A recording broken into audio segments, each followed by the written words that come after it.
So hello dear students, সকলকে welcome কৰিছো আডা 24/7 north ইষ্টৰ আমাৰ অফিচিয়েল ইউটিউব চেনেলত। আকৌ এবাৰ আজি যেহেতুকে এটা মোস্ট ইম্পৰ্টেণ্ট ডে। কিয় আজি মোস্ট ইম্পৰ্টেণ্ট ডে? কাৰণ আজি হৈছে Mahatma Gandhi, father of nation, আৰু তেখেতৰ আজি হৈছে জন্মতিথি, মানে গান্ধী জয়ন্তী। বন্ধুসকল, যদি আমি ক'বলৈ যাওঁ, তোমালোকৰ ফালৰ পৰা মোক বহুতে এটা কমেণ্ট কৰি আছিলে, আৰু মই যেতিয়া যোৱাকালি আৰু যোৱা পৰহি বেষ্ট পোষ্ট কি হ'ব এপ্লাই কৰাৰ বাবে বা মহিলাসকলৰ বাবে কি বেষ্ট পোষ্ট হ'ব আমাৰ ৰেলৱে NTPC পৰীক্ষাৰ এপ্লাই কৰাৰ ক্ষেত্ৰত, মই যেতিয়া সেইখিনি বিষয় তোমালোকক অৱগত কৰাইছো, বহুতে মোক কৈছে যে স্যাৰ এপ্লাইটো কৰি ল'ম, কিন্তু পৰীক্ষাটো পাছ কেনেকৈ কৰিম? তাৰ বাবে যিটো প্ৰথম যিটো ষ্টেপ বুলি ক'ব লাগিব, the first step to clear any exam, that is know your syllabus in details way. That means আমি আমাৰ syllabus খন একদম ইন ডিটেইলত জানিব লাগিব। তো আহক আজি এটা কুইক ৰিভিজন কৰি লওঁ আমাৰ syllabusৰ ওপৰত। কাৰণ syllabus আমি সকলোৱে জানো যে CBT 1 CBT 2 ইংলিছ নাই, জেনাৰেল এৱাৰনেছ, ম্যাথছ আৰু ৰিজনিং আছে, কিন্তু একচুয়ালি কি পঢ়িব লাগিব এইখিনি আমি কিমান জনে জানো? তো আজি আমি আমাৰ সেশনত এইখিনি বিষয়ৰ ওপৰত আলোকপাত কৰিম। আমি সকলোৱে জানো ৰেলৱে গ্ৰেজুৱেট আৰু আন্ডাৰ গ্ৰেজুৱেট মানে হায়াৰ ছেকেণ্ডাৰী পাছ সকলোৰে বাবে ভেকেন্সি আহিছে। আৰু সবতকৈ গুৰুত্বপূৰ্ণ এইবেলি যদি আমি চাবলৈ যাওঁ, আমাৰ কিমান পোষ্টৰ বাবে আমি ষ্টুডেণ্টে আমাৰ এপ্লাই কৰিব, আমি যদি কওঁ মানে আমাৰ 36 ইয়াৰ্ছ এজলৈকে আমাৰ ষ্টুডেণ্টে বা এস্পিৰেণ্টসকলে এপ্লাই কৰিব পাৰে।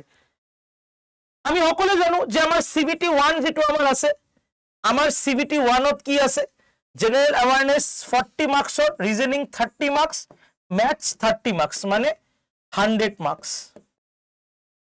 আৰু CBT 2ত জেনাৰেল এৱাৰনেছ 50 মাৰ্কছ, ম্যাথছ 35 আৰু ৰিজনিং 35, মানে 120 মাৰ্কছ। কিন্তু একজেক্টলি কি পঢ়িব লাগিব সবতকৈ ইম্পৰ্টেণ্ট। তো যদি আমি ম্যাথছৰ কথা ক'বলৈ যাওঁ, ৰিজনিঙৰ কথা, তেনেহ'লে analogy, completion of number and alphabetical series, মানে আমাৰ যেনেকৈ ধৰি লওক নাম্বাৰ সিৰিজ আছে, আমাৰ ৱৰ্ড সিৰিজ, আমাৰ লেটাৰ সিৰিজ আছে, coding decoding, mathematical operation, similarities and differences, relations মানে ব্লাড ৰিলেশ্যনশ্বিপ যিটো আমাৰ, analytical reasoning, syllogism, jumbling, Venn diagram, puzzle, data sufficiency, আৰু statement and conclusion, statement, course of action, decision making, maps and interpretation of graphs, and alphanumeric series। এইখিনি পঢ়া কিন্তু ৰিজনিঙৰ পৰা question আহিব, যিটো তোমালোকৰ শুভঙ্কৰ ছাৰে ইতিমধ্যে তোমালোকক পঢ়াই আছে। তাৰ পৰা তোমালোকৰ পৰীক্ষাত বহুতখিনি প্ৰশ্ন আহিব।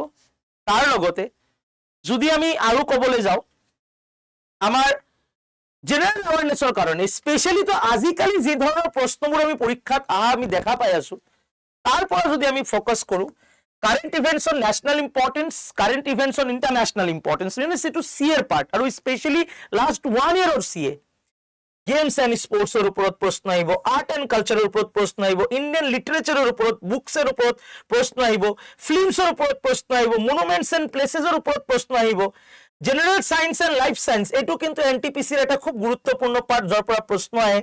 হিষ্ট্ৰী অফ ইণ্ডিয়ান ফ্ৰীডম ষ্ট্ৰাগলৰ পৰা প্ৰশ্ন আহিব, ফিজিক্যাল, সোশিয়াল এণ্ড ইকনমিক জিঅ'গ্ৰাফিৰ পৰা কুৱেশ্যন আহিব, পলিটিৰ পৰা কুৱেশ্যন আহিব, scientific and technological development, space, nuclear পাৱাৰৰ পৰা প্ৰশ্ন আহিব, ঠিক আছে, ইউনাইটেড নেশ্যন অৰ্গেনাইজেশ্যন বিলাকৰ পৰা, এনভাইৰনমেণ্টেল ইছ্যুজৰ পৰা কুৱেশ্যন আহিব, বেসিক কম্পিউটাৰ নলেজৰ পৰা কুৱেশ্যন আহিব, কমন এব্ৰিভিয়েশ্যন যেনেকৈ ব্ৰিক্স এক্সাম্পল লৈছো আমি, তাৰ পৰা কুৱেশ্যন আহিব, transport system, agriculture, Indian economy, famous personality, flagship government program, মানে গভৰ্ণমেণ্ট যিবিলাক স্কিম লঞ্চ কৰিছে, flora and fauna, important government and public sector organisation, লগতে ৰেলৱে ৰিলেটেড জেনাৰেল নলেজৰ পৰাও কিন্তু তোমালোকৰ পৰীক্ষাত বহুতখিনি প্ৰশ্ন আমি আহা কিন্তু দেখা পাম। তো যিসকল ভাইটি ভণ্টিয়ে অকল ট্ৰেডিশনেল ৱেত নিজৰ প্ৰিপাৰেশ্যনটো কৰি আছে, মই তেওঁলোকক এটা কথাই ক'ম যে এই সিলেবাসটোক বহুত ভালকে তোমালোকে ফোকাস কৰা ষ্টাৰ্ট কৰি দিয়া। আৰু এইটো আমালোকৰ যিটো বন্দে ভাৰত বেচ আমি আনি আছো, আমাৰ ষ্টাৰ্ট হ'ব 5 অক্টোবৰৰ পৰা, অলৰেডি ষ্টৰত এভেইলেবল আছে, তাতো কিন্তু তোমালোকে পাই যাবা। তাৰ লগতে RRB NTPCৰ যদি আমি আৰু চাবলৈ যাওঁ, যেনেকৈ number system, decimal, fraction, LCM, HCF, ratio and proportion, percentage, mensuration, time and work, time and distance, simple compound interest, profit and loss, elementary algebra, geometry and trigonometry and elementary statistics তাৰ পৰাও কিন্তু basic question আহিব, যাৰ বাবে already তোমালোকৰ অভিজিত ছাৰে এটা course লৈ আহিছে আৰু আমাৰ বন্দে ভাৰত বেচতো তোমালোকক গাইডেন্স দিব। সো বন্ধুসকল, সিলেবাস জনাটো যিকোনো এটা পৰীক্ষাৰ ফাৰ্ষ্ট এণ্ড ফৰমোষ্ট ৱৰ্ক হয়। আৰু তোমালোকৰ বাবে যেহেতুকে আমাৰ আজি গান্ধী জয়ন্তী হয়, তাৰ বাবে আমাৰ যেটো বন্দে ভাৰত বেচ, সেই বন্দে ভাৰত বেচ আৰু অভিজিত ছাৰৰ যেটো মেথছৰ বেচ সব আমাৰ আসাম মহাপেকত কিন্তু এনৰোল আছে। তোমালোকে জাস্ট কি কৰিব লাগে, Y225 কোড ইউজ কৰি তোমালোকে গাইডেন্সৰ বাবে আমাৰ বন্দে ভাৰত বেচতো এনৰোল কৰিব পাৰা, আসাম মহাপেকতো এনৰোল কৰিব পাৰা। Choice is years. আৰু ইউটিউবতো কিন্তু আমি ফ্ৰী ক্লাसेस প্ৰোভাইড কৰি আছো, যেনেকে মোৰ ক্লাস ৰাতি 9টা বজাত কন্টিনিউ হয়, শুভঙ্কৰ ছাৰৰ ক্লাস ৰাতি 8টা বজাত কন্টিনিউ হয়।